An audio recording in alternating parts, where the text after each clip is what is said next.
welcome to Manufacturing Talk Radio. I'm Tim Grady. I'm here with my co-host Lou Weiss. We are at Nashville, Tennessee at the ISM 2018 show, and we have with us Linda Rigano, who's working with companies in marketing, communications, public relations. Linda actually was one of what Lou called our Mother Goose people who helped us launch Manufacturing Talk Radio.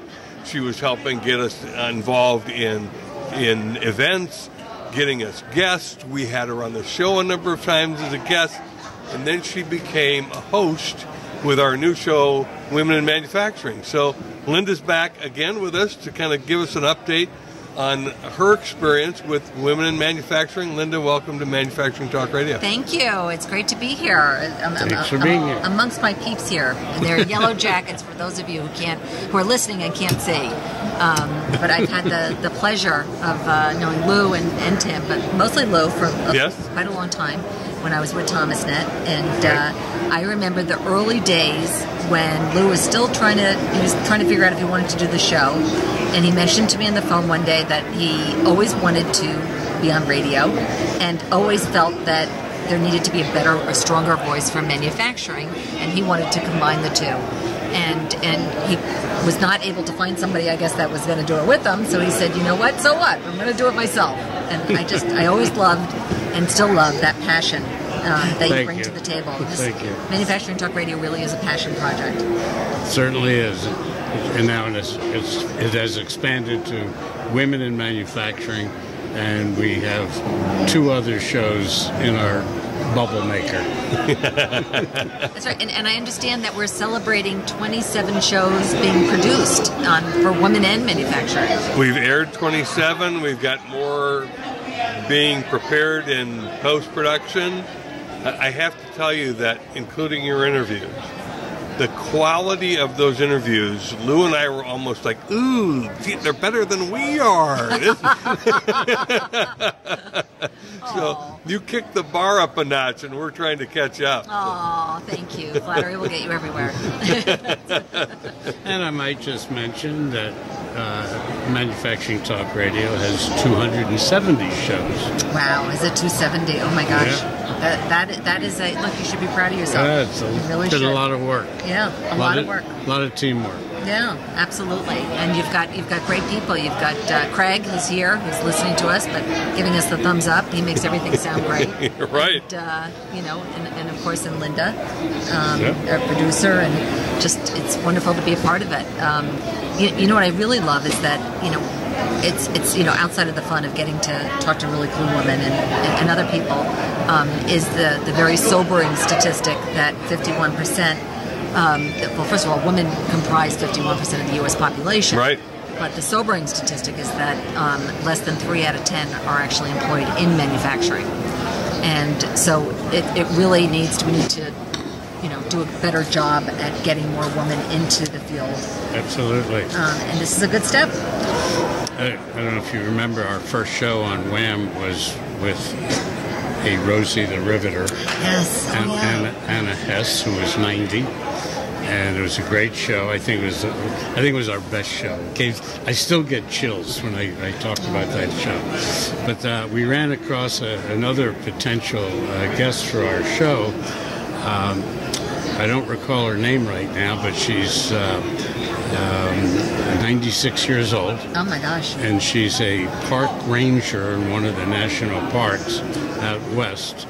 And she's one of the most sought after guide to take the tourists through the park.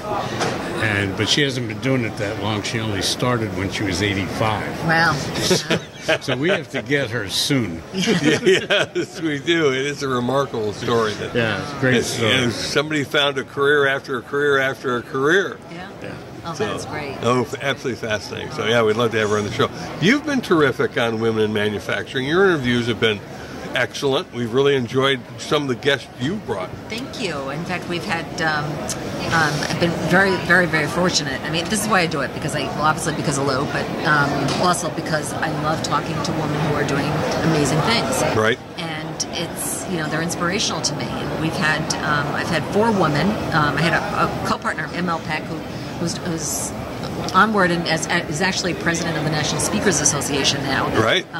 But we did 3 interviews together, and I did the last one, which was my first one. But the kind of woman that we've talked to, for example, Bev Gaskin, who is on the board of directors for the Institute of Supply Management. And right. as you said to your listeners earlier, we're here at the ISM 2018 convention in Nashville, Tennessee. And Bev Gaskin is just, I mean, the woman's a rock star. She is head of supply chain management at GM. She was hired by Mary Barra.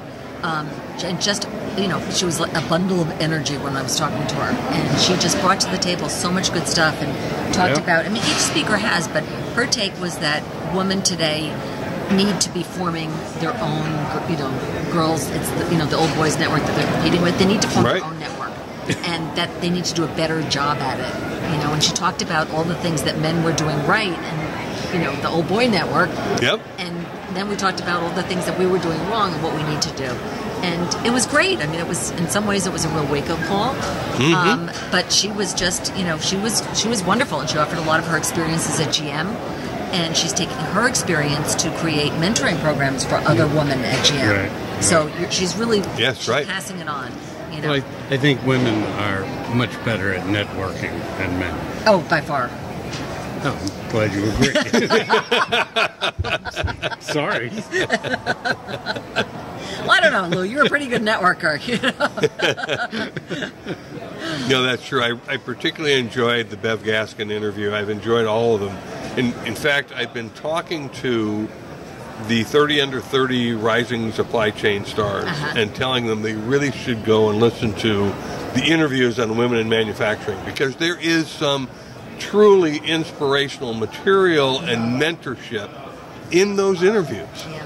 Fabulous stuff. And I'm so happy to see that program continue. I was one of the people at ThomasNet who helped to form that with ISM. Right. And the whole reason that they did that program was because they were recognizing that they had an aging demographic in both ISM membership and Thomas at the time. And the best way to try and attract younger people, millennials and the generation after that, is to put up role models. And so when we put the first call out for nominations, we all kind of took a deep breath and said, God, I hope there's 30 people under 30. and then when we got flooded with, nominations, and we saw so many young women doing cool things, and you had them, they've been here, and it's great that you're able to, we can showcase them. And the whole idea was put these women up, shine a light on them, so that others will see it and say, wow, I want to do that when I grow up. Yeah, exactly. So the other person that I just thought was wonderful, and you know her well, is Karen Norheim. Yeah, absolutely. So Karen Norheim, we've seen. I saw her up in Connecticut at a show. Great stuff. And she's a gal who didn't expect to be running a company. And then became president of it. So right. So Karen's with. She's right now senior vice president of American Crane and Equipment Company in vice president. Right. And her father started the business, but this was no story about she got everything handed to her. Right. In fact, it was quite different. Karen is, she's young. I think she's definitely under 40, and she's just vivacious and smart. And she did not want to get into manufacturing. And her dad said to her, "I'll tell you what." She fought him all the way through when she was going for her grad degree at Penn State. She's a Penn State alma mater. And her father said, "Tell you what, come for a year, and if you really hate it that much, you don't want to do it, I won't bother you again. All right, no more bothering at family dinners, but come for a year." And she did, and she said she never turned back. Right. And she totally drank the Kool-Aid.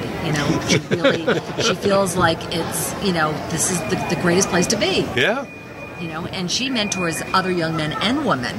So she's constantly doing things. And I love what Karen's message was, which was work within the footprint of your community. So that, it's like if you're taking on any big project, you're not going to take on the whole project all at once. You can divide it up into manageable chunks. So her point was that you can't conquer the national, averages of women in manufacturing, but maybe I can greatly influence what's going on in my backyard in Douglasville, Pennsylvania. Well, if everybody does a little bit here, a little bit there, a little bit there, it makes a difference. Exactly. And that was her point. I mean, and she's just brilliant. And she's involved with schools. She has kids come in and they do shadow training where they can work with somebody, kind of like follow in their footsteps who's in a position that they want to learn about. She brings in kids for like, all day. You can come in and see what this company does. Right. She works with teachers. She does internship programs. I mean, she really puts herself out there and invests. She's investing back in her future workforce. Sure. Yeah. Sure. And then who was the most recent one? We had, remember Megan West? Yeah. With the president of the software company? Yeah. I mean, I am inspired by these interviews. And I truly hope that everybody who's thinking about not going into manufacturing listens to these interviews. Absolutely. Because manufacturing turns out, for whatever the old mythology is of what it was, is such a different world. And we were just talking with Mitch Aggie, who's one of the 30 under 30 winners of the Supply Chain Rising Stars.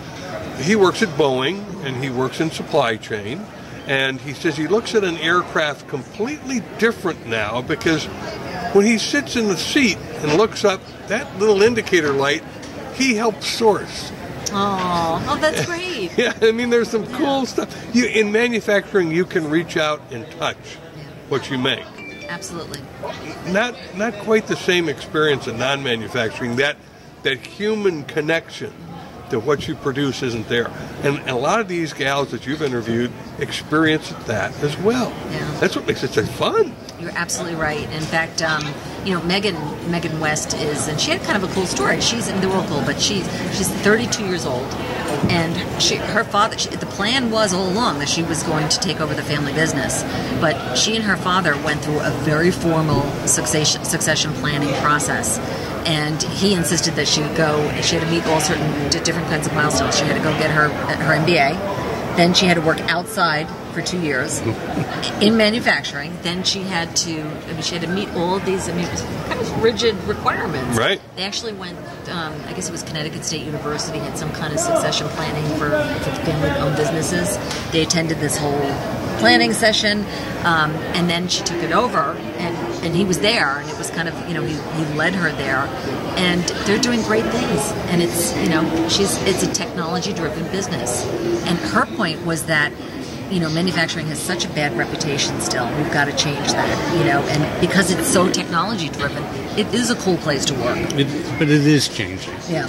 Just in the 5 years that we're doing this now, we've seen a lot of changes. Yeah. We've seen a lot of changes in the skill gap issues that are beginning to really change.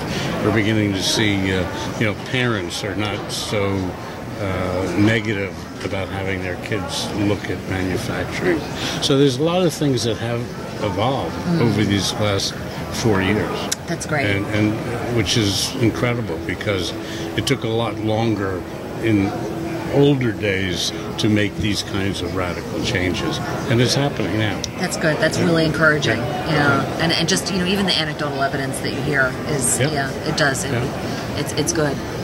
So Megan was great, and then our last one was Andy. Not our last one, but our latest one. Right. Andy Funk, who is president of Cambridge manufacturing business, which you knew, and she's just. She's amazing. She is just out there. She's first of all. And let me mention for all the others, these are women who are running companies that are doing all these, big jobs. Serious work, yeah. But Andy was also, raising 3 kids on her own, and very active in a philanthropic way. So she was like the Girl Scout troop leader, and she was, right. She was running all these outside things and doing all this stuff. And I'm like, oh my God, I felt every interview I get off the phone, I'm like, I'm such a slacker. When I compare myself to this woman, Right. And yet, just again, the same high energy, same commitment. And Andy was the one. She loved being on it. She loves sharing the message. She feels like she's this. She has testified before Congress on certain kinds of issues. She's gone to local. So she's working the local political angle as well, in trying to encourage manufacturing and trying to encourage communities to attract manufacturers to their area. Right. Right. So it's, which helps create more jobs. There is a lot of thinking out of the box today. Yeah, and, absolutely. Some of the other shows that we've had presidents of some of the one of the Toyota divisions, Honda division. I think we had a VP from GM, and just hearing their stories about how they rose to the level that they have, really quite inspiring. Yeah. Quite inspiring. And hopefully it won't be as hard, like when you think about a generation before us, it was, it was really hard for a lot of women to get to where they were. I mean, and it could go two ways. It could, because there are some people out there that say, I scratched my way to the top and everybody else is going to have to too. Yep. Or they take the opposite, which is, I'm going to do everything in my power to make it easier for young women to come in to this business. But one of the things that they've done is that they're talking up and talking out about the sexual harassment and so on. Matter of fact, the New York State Attorney General last night was fired. I don't know if you heard that or not. Yeah, no, I haven't kept up with the news since we've been here. The news came out last night, and 2 hours later, he was asked to resign. Okay. So, well, I think definitely the MeToo movement is, it's good. It's all good. It's getting, it's getting voices heard. It's about having your voice heard. Yeah, it's really quite amazing. Yeah. It was quite a year to create Wham! In the first place, Right. As a result of all of this. And that's your foresight and vision, which I thank you for. I mean, at 27 shows, I've only done 4 of them. So it's, how many people do you have doing this now? You have 5 hosts. So there's 5 of us that are out there. Yes. Okay. Which is, that's great. Hustling and getting interviewees. Well, it's the prep work, but then once you get into the stories, it just really flows. is. Yeah, it flows, and it's a pleasure to do it. And it's inspiration. Yeah, absolutely, So, absolutely. And I hope you continue doing this. And look, maybe we'll be back here next year, and we'll say instead of nearly 3 out of 10, there's nearly 5 out of 10. Okay. Yeah, That'll right. work. That'll work. Well, it's interesting you talk about, you do these interviews and sometimes you feel like such a slacker. We interviewed Charlotte de Brabant today, who was the megawatt winner for 30 under 30. Oh, I mean, I thought she was sitting on a live cable. This gal is so full of energy and fire and passion about what she does just in supply chain. And then you look back at when she went to boarding school and used to do 25-kilometer treks through the Swiss Alps and lead her team and sleep in tents in dry riverbeds when it rained that night or hailed, and they got up in soaking wet conditions. It's like, wow. I mean, and you believed her? every word of it. It's just remarkable, and I'm thrilled to see, because I have 2 daughters, I'm thrilled to see recognition of women coming out from behind the veil finally after 100 years in this country. It's about time. Yeah. Well, and how fitting was it to have the original Rosie the Riveter be the first guest? She was great.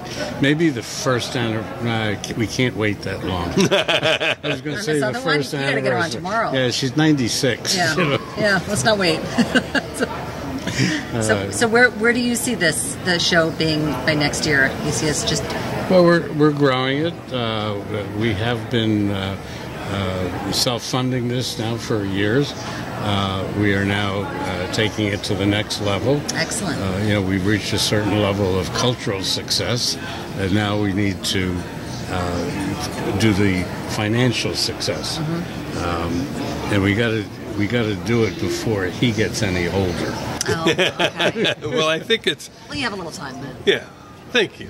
I think it's interesting that there's a sponsorship opportunity with women in manufacturing, not the guest company becoming the sponsor, but somebody to wrap their arms around that particular production, because the content of it is so terrific. What you and the other hosts have been doing to bring these women in and interview them has been just... It's exceeded our expectations. Oh, good.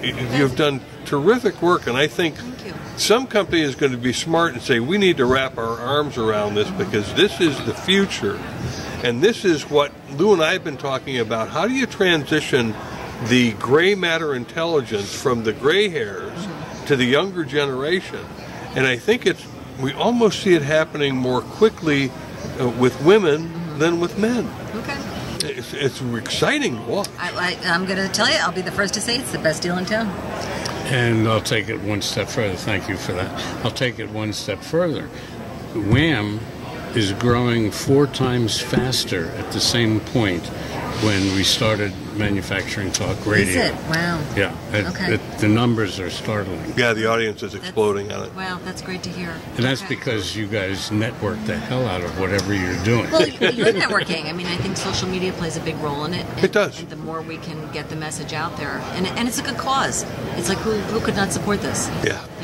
I love the mentorship and this happens with many of the hosts, the mentorship that they share with the younger generation. It's been terrific. Thank you, Linda, for joining us. Thanks, Linda. Thank you. It's always. It's my pleasure. It's been a joy. And we have been speaking with Linda Rigano, who's one of the hosts of Women in Manufacturing. You can find that show at womenandmfg.com.